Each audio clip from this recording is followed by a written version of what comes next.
Hello friend, आज मैं आपको फिजिक्स का एक बहुत ही इंटरेस्टिंग पार्ट पढ़ाने जा रही हूँ, जो है चुंबक के बारे में, चुंबक के गुणों के बारे में, चुंबक वास्तव में होता क्या है, इनके बारे में आज मैं आपको बताने जा रही हूँ।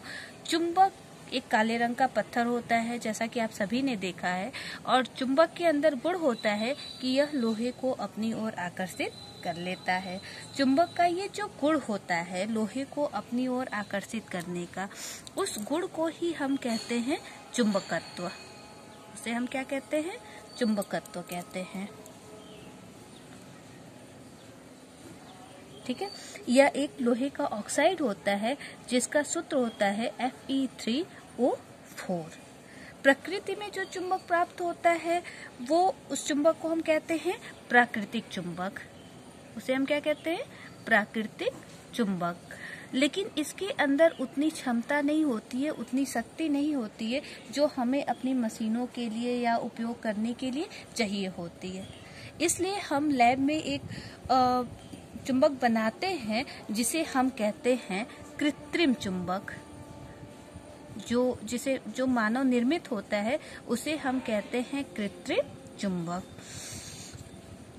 कृत्रिम चुंबक जो होता है वो प्राकृतिक चुंबक से अधिक शक्तिशाली होता है। चुंबक तो अलग अलग आकार के भी होते हैं, लेकिन जनरली जो हम लोग उपयोग करते हैं वो एक छड़ के आकार का होता है, एक दंड के आकार का होता है। इसलिए इस चुंबक को हम छड़ चुंबक कहते हैं या फिर दंड चुंबक कहते हैं। छड़ चुंबक कहते हैं या फिर इसको दंड चुंबक कहते हैं।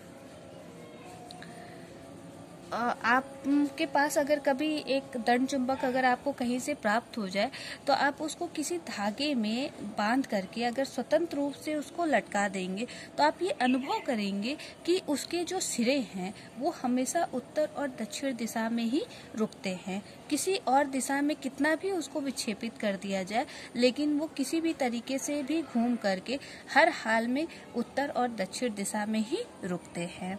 इसलिए आपको जो छड़ चुंबक मिलेगा उसके एक सिरे पर कभी कभी यन और दूसरे सिरे पर यस लिखा होगा। जो उत्तर की तरफ सिरा जाएगा वो उसकी उस तरफ एन लिखा होगा, और जो दक्षिण दिशा में रुकने वाला सिरा होता है उस तरफ यस लिखा होता है। उत्तर की तरफ रुकने वाले सिरे को हम उत्तरी ध्रुव कहते हैं। उसको हम क्या कहते हैं? उत्तरी ध्रुव कहते हैं। और दक्षिण की तरफ रुकने वाले सिरे को हम क्या कहते हैं? दक्षिणी ध्रुव। अर्थात हर चुंबक के दो ध्रुव होते हैं, एक होता है उत्तरी ध्रुव और दूसरा होता है दक्षिणी ध्रुव।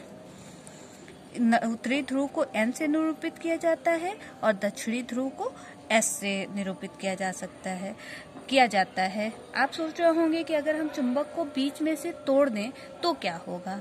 उस स्थिति में भी जो नया चुंबक प्राप्त होगा उसमें भी नॉर्थ और साउथ पोल जरूर होंगे। उसमें भी नॉर्थ और साउथ पोल अवश्य होंगे। कभी भी आप चाहे चुंबक को कितना भी तोड़ते जाए, कितने भी छोटे टुकड़ों में बांट दे, लेकिन उसके आप उत्तरी ध्रुव और दक्षिणी ध्रुव को अलग अलग नहीं कर सकते। ठीक है, जो चुंबक है उसके आसपास जब भी आप किसी लोहे को ले आते हैं तो आपको बल का अनुभव होता है। आप अगर उस लोहे के टुकड़े को उस चुंबक से दूर करते जाएं और दूर करें तो कुछ दूरी के बाद आपको ये अनुभव होगा कि चुंबक लोहे को अपनी ओर आकर्षित नहीं कर पा रहा है। चुंबक के आसपास चारों तरफ से आप किसी लोहे के टुकड़े को अगर उसके आसपास रखें तो आपको अनुभव होगा कि कुछ दूरी के बाद लोहे पर चुंबक का कोई भी बल लग नहीं रहा है। तो चुंबक के आसपास का जो क्षेत्र होता है जिसमें लोहे पर चुंबकीय बल का अनुभव होता है, उस क्षेत्र को हम कहते हैं चुंबकीय क्षेत्र। उसे हम क्या कहते हैं? चुंबकीय क्षेत्र। किसी भी चुंबक के चारों ओर का वह पूरा क्षेत्र जिसमें चुंबकीय बल का अनुभव होता है उसे हम चुंबकीय क्षेत्र कहते हैं। यह आप ज्ञात कैसे करते हैं? इसके लिए हम प्रयोग करते हैं कंपास। किसका उपयोग करते हैं? कंपास। कंपास क्या होता है?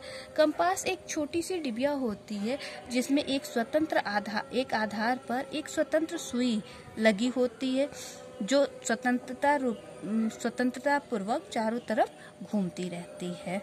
इस सुई को जब भी हम उस चुंबकीय क्षेत्र में ले जाएंगे तो चुंबकीय क्षेत्र में चुंबकीय बल का अनुभव इस सुई के थ्रू के द्वारा आपको हो जाएगा।